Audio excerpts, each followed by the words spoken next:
अविश्वास प्रस्ताव पर आज दूसरे दिन की बहस शुरू हो चुकी है। अविश्वास प्रस्ताव पर चर्चा के दौरान राहुल गांधी ने मणिपुर के मुद्दे पर पीएम मोदी पर निशाना साधा। राहुल ने कहा कि पीएम मणिपुर नहीं गए क्योंकि आप उनके लिए मणिपुर भारत में नहीं है। राहुल ने कहा कि मणिपुर में हिंदुस्तान की हत्या की गई। आपने मणिपुर को 2 हिस्सों में बांट दिया, उसे तोड़ दिया। मणिपुर में भारत माता की हत्या की गई। राहुल गांधी के बयान पर केंद्रीय मंत्री स्मृति ईरानी ने पलटवार किया। स्मृति ने कश्मीरी पंडितों के साथ अत्याचार और 1984 के सिख दंगों में महिलाओं के साथ हुई घटनाओं का जिक्र करते हुए कहा कि इनका इतिहास खून से भरा हुआ है। राहुल ने कहा कि कुछ दिन पहले मैं मणिपुर गया, लेकिन हमारे पीएम नहीं गए क्योंकि उनके लिए मणिपुर भारत नहीं है। मणिपुर की सच्चाई है कि मणिपुर नहीं बचा है। अब मणिपुर को 2 भागों में बांट दिया गया है, तोड़ दिया गया है। मैं राहत शिविरों में गया, मैंने वहां महिलाओं से बात की। एक महिला से पूछा कि क्या हुआ तुम्हारे साथ। उसने कहा कि मेरा छोटा सा बेटा, एक ही बेटा था, मेरे आंखों के सामने उसको गोली मारी गई। मैं पूरी रात उसकी लाश के साथ लेटी रही। फिर मुझे डर लगा, मैंने अपना घर छोड़ दी। मैंने पूछा कि कुछ तो लाई होगी। उसने कहा कि मेरे पास सिर्फ मेरे कपड़े हैं और एक फोटो निकालती है, कहती है यही बस मेरे पास बची। राहुल ने कहा कि एक और उदाहरण, दूसरे कैंप में एक महिला मेरे पास आई। मैंने उससे पूछा तुम्हारे साथ क्या हुआ। जैसे ही मैंने उससे ये सवाल पूछा, वैसे ही 1 सेकंड में वो कांपने लगी।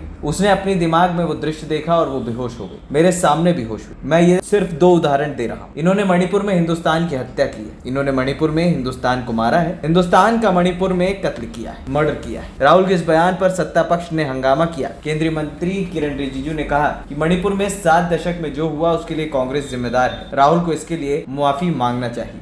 राहुल गांधी ने कहा कि यात्रा के दौरान एक किसान ने रुई का बंडल दिया। उसने कहा कि मेरे पास राहुल जी यही बचा है, बाकी कुछ नहीं बचा। राहुल ने कहा कि मैंने किसान से पूछा कि उसे बीमा का पैसा मिला। उसने कहा कि नहीं, भारत के बड़े उद्योगपतियों ने उससे छीन लिया।